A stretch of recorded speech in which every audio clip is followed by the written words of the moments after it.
We're here with Cedric Yarbrough. First of all, I want to say thank you, speechless. But first of all, the second question is, how do you pick a bunch of winners? Because you got the Goldbergs. Well, how do you pick winners? Or do you have a good agent manager that picks winners? The best representation, of course. But I got an eye for some things. I think, I don't like to waste people's time, and if I'm involved in a project, I hope you actually like it. I don't like doing crap. I like when you actually do something like.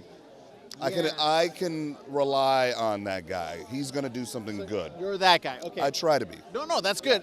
Now, Speechless is very personal for me. My sister suffers from developmental challenge mentally, and so I see a lot of those scenes. I see how you guys treat it very well. When you first got a part of this project, what were your first thoughts coming into it? And more importantly, what are your thoughts coming, not out of it, but, on the sideline, seeing these things? Well, I knew when I first read it, first and foremost, it was a really funny script, really hilarious premise, and if I could be involved in it, I was trying as hard as I could because I really wanted to be, included. Right. And if they could get a kid who actually had cerebral palsy, and he and I could have some kind of bond and show the fun that we have off screen, on screen, I thought we'd hit it out of the park because it had never been really done like this before. No, so.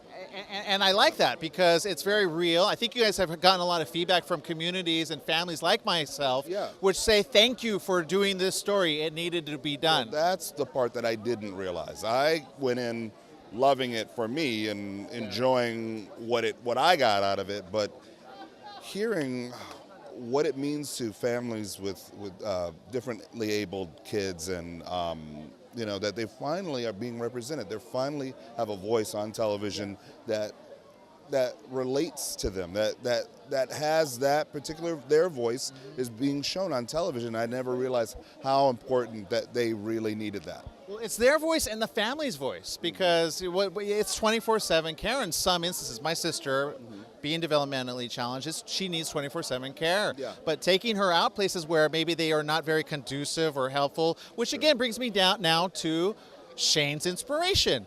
Being a part of an event like this, it's one thing to be on a show, and then it's another coming out to help raise funds for the children in playgrounds. Tell me, what does that mean to you?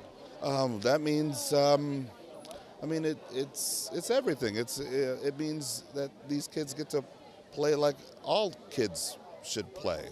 It's an inclusive, cool thing to do where all kids from different walks of life, differently abled, can play just like able-bodied kids. Right. And that's really important. That all kids should have a shot. Well, I understand even some grandparents that are in wheelchairs are now able to play with their kids as well. That was like a side benefit. So you're helping a lot of families coming out tonight. That's pretty great. Tell me, what's coming up next for you? What are we looking forward to seeing? Well, we got a full season. We got still about almost 10 episodes left of Speechless, and where it goes is I'm so excited for people to see where it's taking, because it is funny, but it also has a heart, and so we also go into a little bit more the heart part of what JJ's going through. Okay. Yeah. Who's the comedy person behind the scenes? When all of everything's turning off, who's the one? Who's the funniest guy on the show? Is that what you're saying? No, not on the show. Behind the scenes, when the cameras are turned off.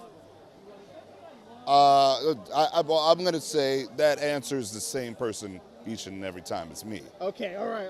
It's me. You know what? At least you're self-aware. Yeah. I appreciate that. And very humble. Thank you so very much for Thank taking you. a moment with All us. right, man. Thank you. Take care.